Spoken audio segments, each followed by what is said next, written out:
एक बड़ी दुर्घटना की खबर आ रही है। सुखोई और मिराज एयरक्राफ्ट टकराए, दोनों हुए क्रैश। ग्वालियर से उड़े थे, एमपी के मुरैना में और राजस्थान के भरतपुर में गिरने की आशंका।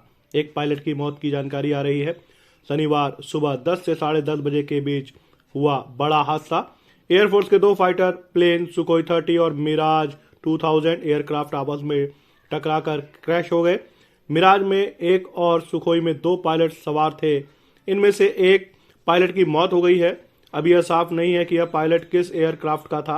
हालांकि एयरफोर्स में मौत की पुष्टि नहीं की है। एयरफोर्स ने बताया कि दोनों ने रूटीन ट्रेनिंग के लिए उड़ान भरी थी। एक पायलट की हालत गंभीर है।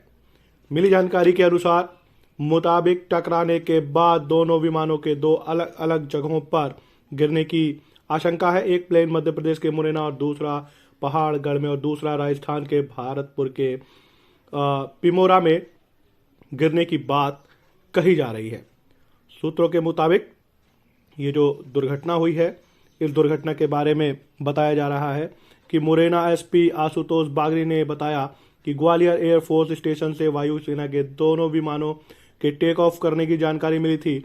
इनमें से एक पहाड़गढ़ में क्रैश हुआ और दूसरा विमान की सर्चिंग कर रहे हैं। इधर मुरैना कलेक्टर अंकिता अस्थाना का दावा है कि दो पायलट को बचा लिया गया है और इनसे जो जानकारी मिली है उसकी तस्वीरें भी आ रही हैं। लेकिन मौके से मिली तस्वीरों में कुछ ऐसी भी हैं जिनसे किसी के मौत होने की आशंका जताई जा रही है। भरतपुर के डीएसपी बोले सुबह 10 से 10:30 बजे के बीच में ये घटना होने की संभावना है। राजस्थान में भरतपुर के डीएसपी अजय शर्मा ने बताया कि हमें सुबह 10 से 10:15 बजे के करीब प्लेन क्रैश होने की सूचना मिली थी। मौके पर जाने के बाद पता चला कि एयरफोर्स का फाइटर जेट है। हालांकि मलबे को देखकर अभी यह पता नहीं चल पाया है कि यह कौन सा फाइटर प्लेन है।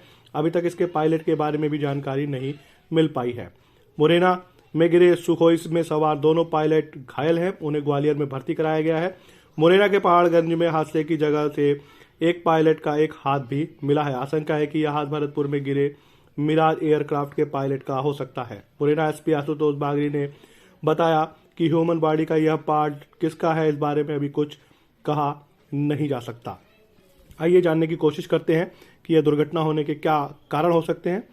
एयरफोर्स के रिटायर्ड पीआरओ अनुपम बनर्जी के मुताबिक क्रैश की वजह के बारे में बताना अभी जल्दबाजी होगा। हालांकि ये बात सही है कि जब खास क्षेत्र में दो एयरक्राफ्ट टकराते हैं तो इसमें ह्यूमन एरर की संभावना ज़्यादा होती है। यह हो सकता है कि पायलट का फैसला लेना या एयर कंट्रोल में दिक्कत आने की वजह से ऐसी घटना घटी हो। वहीं डिफेंस एक्सपर्ट प्रफुल्ल बख्शी ने बताया कि अगर दोनों एयरक्राफ्ट एक साथ एक जगह पर क्रैश हुए हैं तो हो सकता है कि दोनों के आपस में टकराने से यह हादसा हुआ हो। उन्होंने बताया कि यदि विमान एक ही जगह पर टकराए हैं तो ऐसा नहीं हो सकता कि अलग अलग रीजन में गिरे। प्रफुल्ल बख्शी का मानना है कि ऐसा भी हो सकता है कि दोनों विमानों ने ग्वालियर से टेक ऑफ किया हो और एक्सरसाइज के दौरान वापस ग्वालियर में लैंडिंग कर रहे हों। इस वक्त एटीसी के संपर्क टूटने की वजह से एक दूसरे को नहीं देख पाए और आपस में टकरा गए।